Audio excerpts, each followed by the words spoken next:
എന്നാലും വഞ്ചിക്കാൻ ഇത്രയും ധൈര്യം ഒരു പെണ്ണിനുണ്ടാകുമോ? ഞാൻ ആരെയും വഞ്ചിച്ചിട്ടില്ല. നിങ്ങളും ഇഷ്ടമുള്ളൊരു പെണ്ണിനെ വിവാഹം കഴിച്ചോളൂ.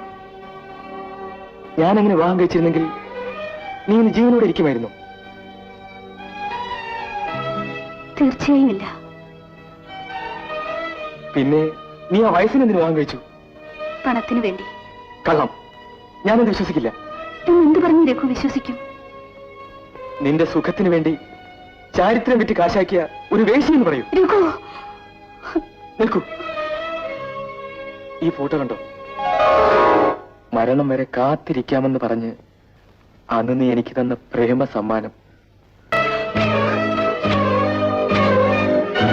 ഇങ്ങനെ മാനം കെട്ടി ജീവിക്കുന്നതിനേക്കാൾ നീ പോയി തൂങ്ങിച്ചാവടി. ഇനി നീ എന്നെ കാണരുത്. ഞാൻ മരിച്ചെന്ന് കേട്ടാൽ കൂടി എന്റെ ശവം കാണാൻ പോലും നീ വരാൻ പാടില്ല.